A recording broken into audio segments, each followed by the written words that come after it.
Hello, I'm Father Anthony Cekada. One disputed question in traditionalist circles, particularly among sedevacantists, concerns the 1955 Holy Week reforms of Pope Pius XII. On one side are priests like myself, who maintain that these reforms paved the way for the 1969 New Order of Mass of Paul VI, and were the work of the same sneaky modernist cabal that concocted the post-Vatican II reforms. For these reasons, we don't believe that we're bound by them, so we use the pre-1955 Holy Week and Missal. On the other side are priests and laymen who say, "Whoa, Pius XII was a true pope. You can't ignore his liturgical laws. You're obliged to follow them no matter what. Otherwise, you're rejecting Pius XII's authority." I've addressed this objection in several articles.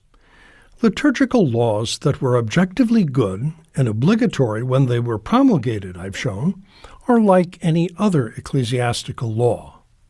They can become harmful and cease to bind years later due to changed circumstances. This is a general principle all canonists recognize, because a human legislator, even a pope, cannot foresee all possible future situations. But some priests just keep rattling on about disobedience and pretend the principle doesn't exist, even though they in fact apply it to many laws themselves. All of them, for instance, will celebrate the traditional Mass outside sacred places, in rented rooms or private homes, on portable altar stones.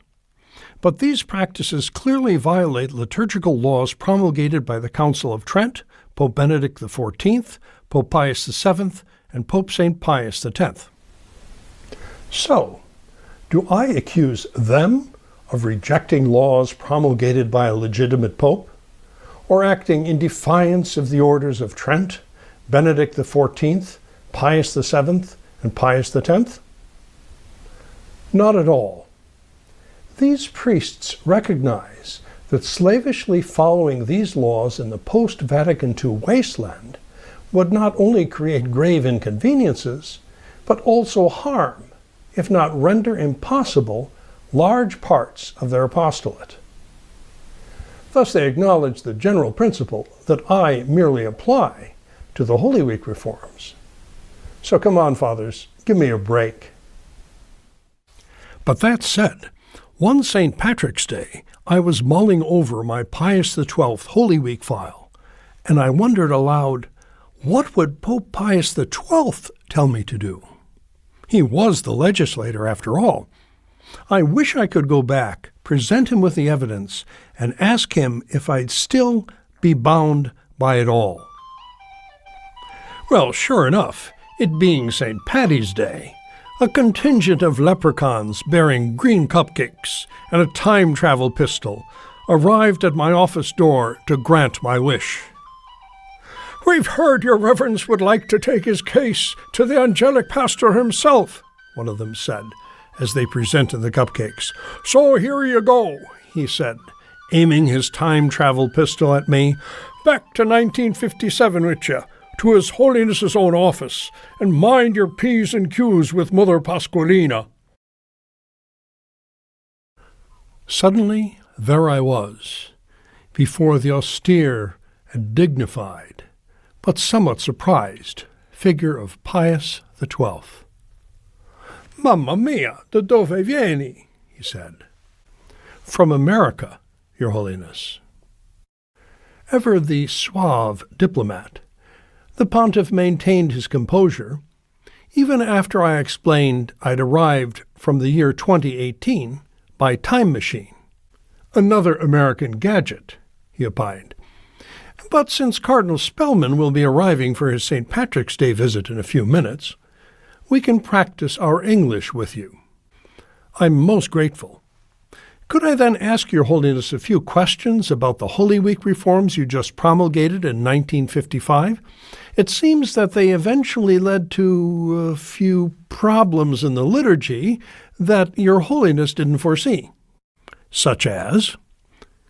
Well, the men who worked on them had a secret agenda. It's all in my file here. As the years went by, they used your reforms to justify more and more radical changes in the Mass. 15 years later, by 1969, Latin was abolished, altars were replaced with bare tables, tabernacles were removed from the sanctuary, transubstantiation was no longer mentioned, women served as lectors. Impossible. Our successor, His Eminence Cardinal Siri, would never have permitted it. Actually, your successor was Roncalli, but he had modernist written on his Holy Office file. Even worse, Your Holiness, he called a council, and he let the theologians you condemned in Humani Generis write its decrees. Disaster. But surely, at least the experts who were in charge of my Holy Week reforms were solid men. Like that smart young Vincentian, what's his name, Father Bugnini. Alas, Your Holiness, in 1975, Bugnini was unmasked as a Mason. This explains why he wrote that the process of liturgical change during your reign would, quote, require the enlightened collaboration of all the active forces, unquote. È vero? Massone? Well, then the brilliant Father Jungmann. We have his book right here on our desk. He was part of the conspiracy, too. Here are notes from a secret meeting in 1948 when Father Jungmann offered what he called his heart's dream for future changes in the Mass. The vernacular, reducing genuflections, de-emphasizing the consecration, changing the offertory, shortening the canon, eliminating some saints from the canon. All behind closed doors? But even when we were sick, we had the help of our staff when we approved the reforms. Our confessor, Father Bea, was another scholar. If you take a look at Bugnini's memoirs here, Your Holiness, you will see how Bugnini boasts that Father Bea was a fellow conspirator who helped get your approval during your illness. And Bea did even worse later. Working with Rabbi Heschel and the B'nai B'rith Lodge, he got Roncalli's council to declare that the Jews had no guilt for the death of Christ. Ma no. Well, Monsignor Montini also urged us to approve the reforms. Bugnini also named him as part of the conspiracy.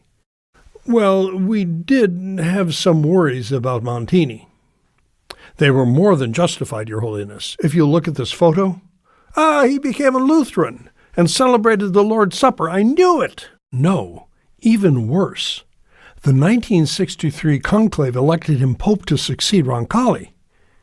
These pictures show what he changed the Mass to in 1969, aided by the Mason Bugnini and a whole modernist cabal, and even this group of Protestants. He also permitted lay people to receive communion in the hand. And here's what papal low Mass looks like in the Vatican in 2018. Orribile. But what do the later sacrileges of Montini have to do with our Holy Week reforms? When he promulgated his new Mass in 1969, Your Holiness, Montini stated that your Holy Week reforms were the first step towards the adaptation of the Roman Missal to the sensitivities of this new age. He associated us with this? Our reforms were the first step? We had no idea. But you are not saying that our own reforms were evil in themselves, are you? Of course not, Your Holiness. But for us to continue to use your Holy Week, after what Paul VI did to the Mass, gives a false legitimacy to his later reform. Il naso del cammello, eh? The camel's nose in the tent. Capiamo. We understand. People ask, if you take the nose, why not take the whole camel? Exactly. But since Your Holiness was the legislator for the Holy Week reforms, I would like to ask whether, knowing all this, you would say that 50 years later, we would still be legally bound to follow the changes and give credence to the sacrilege that was the conspirators' goal? Absolutely not. But if you have read Maroto, Coronata, or Cocchi's canon law manuals, you would already know about the principles of epikeia and cessation of law, so you wouldn't need an American time travel machine to come back and ask us about it. True enough, Your Holiness, but some people wouldn't even take Cardinal Cicognani's word for it. By the way, is your parakeet whistling an Irish jig? He's signaling us that Cardinal Spellman has arrived. Now, what is that Irish greeting that we are supposed to give His Eminence? Top of the morning to you. Ah, yes, Father, and the rest of the day for yourself. I started to disintegrate. Cardinal Spellman entered, and I quickly shouted, Holy Father, set him straight on religious liberty. But it was too late. There I was in my office again. The leprechauns cheered and presented me with another round of green cupcakes.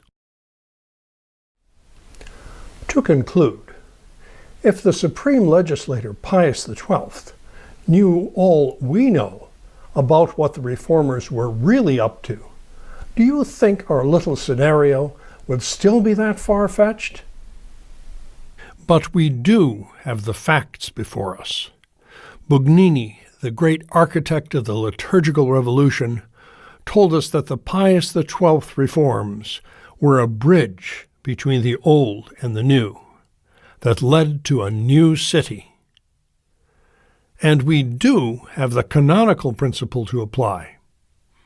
A church law that through changed circumstances becomes harmful ceases to bind, a principle that even our critics repeatedly apply themselves. If you think that the last missal of the last true pope should be the last word on the form of the liturgy you want to last forever, fine, and you're welcome to it. But as far as I'm concerned, if you're telling people they should never, ever go to the new city, why insist we're still obliged to walk halfway across the bridge anyway? It doesn't make any sense.